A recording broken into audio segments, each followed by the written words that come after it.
ဒီကျုပ်အနေရောအကာရောဒီနေ့ဘယ်နှလုံးထိစားလို့ရလဲကျုပ်အကာပဲဆိုရင်ရောဘယ်နှလုံးထိစားလို့ရလို့ထင်လဲအောက်က comment မှာရေးသွားခဲ့ပါဦးဗျပြီးရင်ကျွန်တော်အဖြေပြောပြပါမယ်ဒီကျုပ်ကိုအာဟာရဓာတ်ပြည့်ဝတဲ့ super food လို့ပြောကြရပါတော့ဒီကျုပ်မှာရွတ်သမျှ vitamin mineral အကုန်နှိပါပါဝင်တယ်vitamin C ရလွဲလို့ပေါ့နော်ဒါအပြင် antioxidant တွေလည်းအများကြီးပါဝင်တဲ့အတွက်ကြောင့်ဒီကြက်ဥကို super food လို့ပြောကြတာပေါ့နော်ဒါပေမဲ့လူတွေကြက်ဥစားမှာကြောက်တဲ့အဓိကစိုးရိမ်မှုကဘာလဲဆိုတော့ဒီကြက်ဥအနှစ်မှာပါတဲ့ cholesterol ပမာဏကျွန်တော်တို့တနေ့တာလိုအပ်တဲ့ cholesterol ပမာဏ300 mg ပဲရှိဒါပေမဲ့ဒီကြက်ဥတစ်လုံးမှာ cholesterol ပါဝင်မှုက200 mg နီးပါးပါဝင်တယ်ဒါကြောင့်ဒီကြက်ဥအစားများရင်နှလုံးသွေးကြောကျဉ်းမယ်တို့အဆီတက်မယ်တို့ဆိုပြီးတော့ဒီကြက်ဥစားသုံးမှုကိုကန့်သက်လာခဲ့ကြတာပေါ့နော်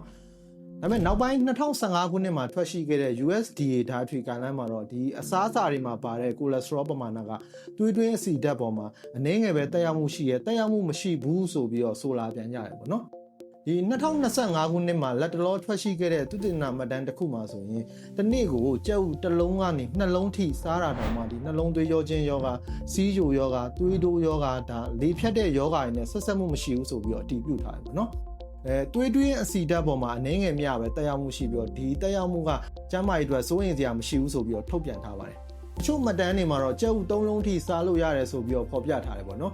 ဒီနေရာမှာကြက်ဥဘယ်နှလုံးထိစားရင်တော့အန်နေရကင်းပါတယ်ဆိုတဲ့တိကျတဲ့စံသတ်မှတ်ချက်တော့လည်းရှိမနေပြန်ပါဘူးဒါပေမဲ့သုတေသနမှတ်တမ်းတွေကိုလေ့လာကြည့်တဲ့အခါမှာဒီကြက်ဥ3လုံးထက်ပိုပြီးတော့စမ်းသပ်ထားတဲ့သုတေသနမှတ်တမ်းကမ္ဘာမှာမရှိသေးပါဘူးဒါကြောင့်ကျွန်တော်တို့အနေနဲ့ဒီကြက်ဥ3လုံးထိတော့ဒါစိတ်ချလက်ချစားလို့ရတယ်ဆိုတဲ့သဘောပေါ့နော်ဒါကလည်းလူတိုင်းအတွက်တော့လည်းမဟုတ်သေးပါဘူးမမှန်ပါဘူး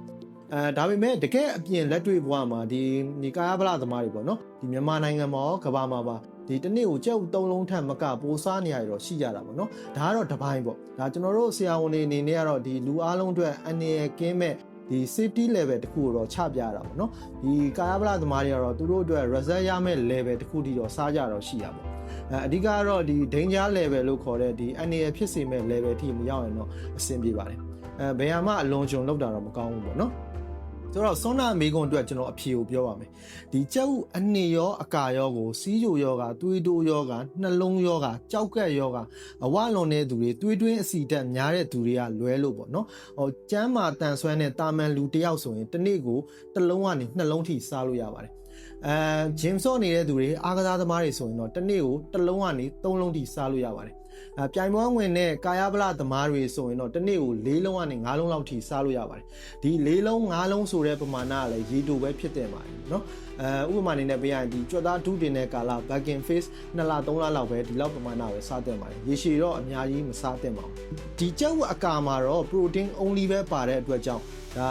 မိမိရဲ့ target body goal ပေါ်မူတည်ပြီးတော့စားနိုင်တဲ့လောက်စားလို့ရပါတယ်ဒီကျွန်တော်တို့ရဲ့ Mr. Olympia 4ချိန်ရထားတဲ့ဒီ J Cutler ဆိုရင်သူ့ရဲ့ prime time မှာသူကြက်ဥအကာပေါင်းတစ်နေ့ကိုဒီအလုံး140ထိစားရဲဆိုပြီးသူပြောထားတာရှိတယ်ပေါ့နော်ဆိုတော့မိတ်ဆွေတို့ကြက်ဥအနေရောအကာရောဆိုရင်တစ်နေ့ဘယ်နှလုံးထိစားခဲ့ဘူးလဲကြက်ဥအကာပဲဆိုရင်ရောဘယ်နှလုံးထိစားနေလဲအောက်က comment မှာရေးသွားခဲ့ပါဦးဗျဒီနေ့မျှဝေပေးတဲ့အကြောင်းအရာလေးကမိတ်ဆွေတို့အတွက်အကျိုးရှိမယ်လို့မျှော်လင့်ပါတယ်ဗျဆုံးဖြတ်ကြည့်ပေးတဲ့အတွက်ကျေးဇူးတင်ပါတယ်ကျွန်တော်ဒေါက်တာအောင်ပါနောက်ဗီဒီယိုမှာပြန်တွေ့ကြမယ်